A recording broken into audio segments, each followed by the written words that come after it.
Okay, so we've warped all the way across to our last thread here, and what we're going to do now is we're going to cut this, and then we're going to cut this.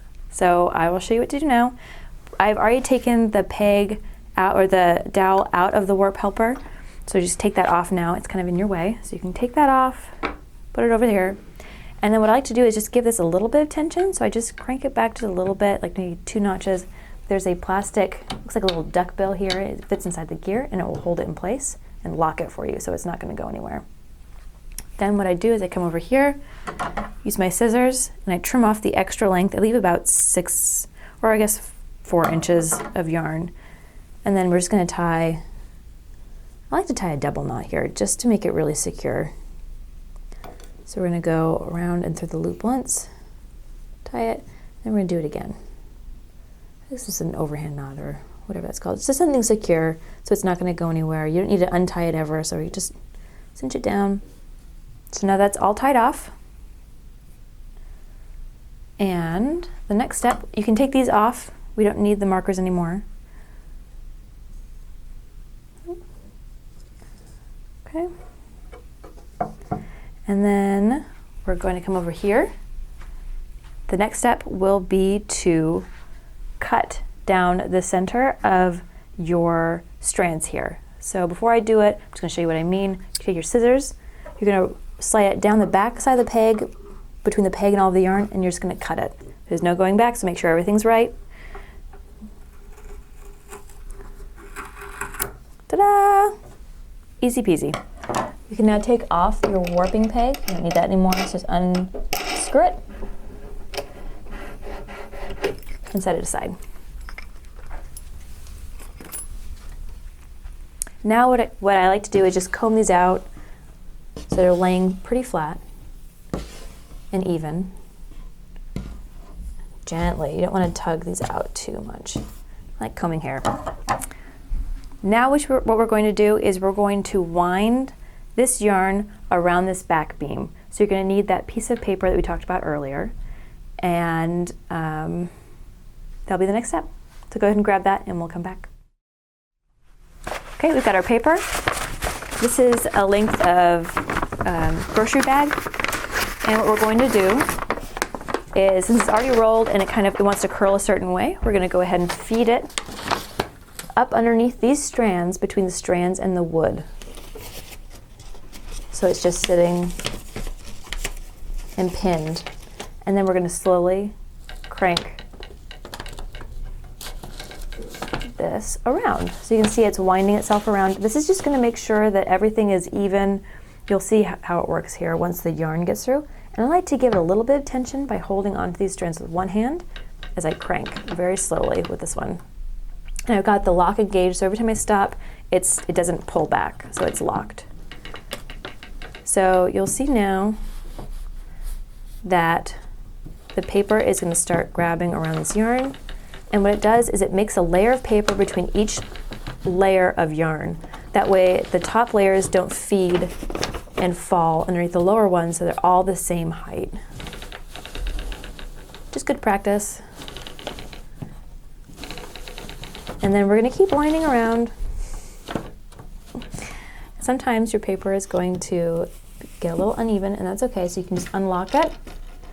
Hold on again, just undo a little bit, make sure that all the yarn's coming out about the same rate, and then just adjust that. So go ahead, lock it again, wiggle your paper around, make sure all that yarn is on top of the paper, and then you can go ahead and put some tension on it again, and then wind. There, all better. You can wind it until you've got about, I would say, about 10 inches of yarn left on the other side, a little bit less, just until the ends are about parallel with the front beam. So I'm going to give it one more turn, make sure it stays locked. There we go. And then we're ready to tie these ends to our second dowel. You take your loops here and thread the dowel through all of them. So it's not like the other side where you did it as you went. This one, you want them all to be on at the same time. And And then the way I like to figure out which way to crank it is holding it forward, and you want these loops to wrap around the top of that front beam, like so.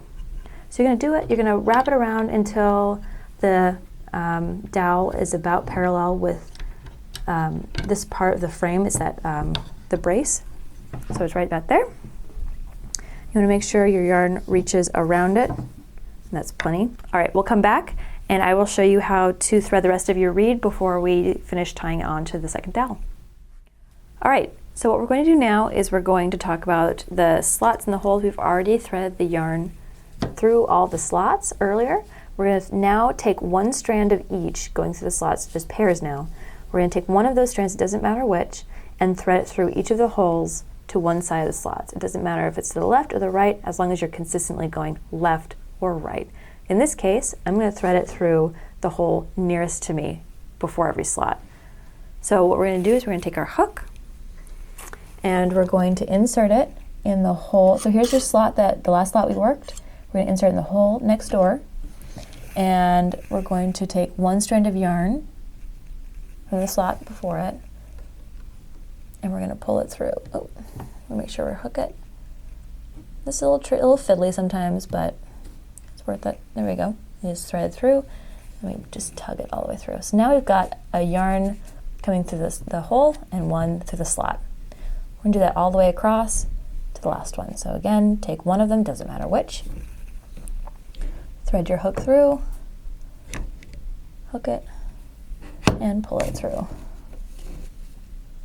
And again, next one, go ahead and grab it and fish it through. It's a little fiddly, takes a little bit of time, but I find it's very meditative. Okay, and we're going to work that way all the way across. Now we have threaded all of the holes across and we're ready to tie our warp yarn to the second dowel. The first step is you want to take sections, 1-inch sections, so that's 10 strands, and we'll be working and tying them off in 1-inch sections. So you take 10, and then what I do is I divide it in half with my finger. So now I've got 2 groups of 5. Take the dowel, wrap the yarn underneath, up and over. Then we're going to take both the ends underneath, swap them, so cross them, and then do one kind of loose-ish knot here, just like that. We're going to work all the way across like that once, and then we're going to work our way back, adjust the tension, and tie a second knot. So go ahead, it doesn't be like a super tight knot. You want to make sure you can undo it again and tighten it up the second round. So I think we'll take another 1-inch section. So again, 10 strands, split that in half. So you've got 2. Thread it underneath the rod, cross the 2 ends underneath, like that, and then tie a single knot. Okay, and then keep going across. Don't tie it over these loops, just go ahead and tie next to them on either side when you get to it. All right, so we've tied all of our knots across, and we're going to go ahead and tie our final knots. So that means that we're going to go back. I like to start on the end I started with, and that's usually the loosest one. So you can see this is pretty loose and this is a little tighter. So we make sure that the tension is even all the way across. So what I do is you untie it. You don't unwind it, so you just untie that knot so you keep it crossed underneath, and then I just tug it gently towards the reed, those 2 ends. And now you can see it's much tighter. And then I go ahead and tie 1 knot, and then I tie a second one on top. So that's my final tension there. And I just drop the strands below. So that way I know that one's done. And do it again for the second one. So again, untie it, give it a nice gentle tug, and I pull it back down so you can see they're both even. Once, and then twice. So I work that way all the way across. Sometimes I like to, when I get all the way done, I like to check that first one again. Sometimes it's a little loose. Most of the time it's not. You can just untie that double knot and just tie it one more time. But your tension should be even all the way across. And then after that, our next step is to actually get to weaving.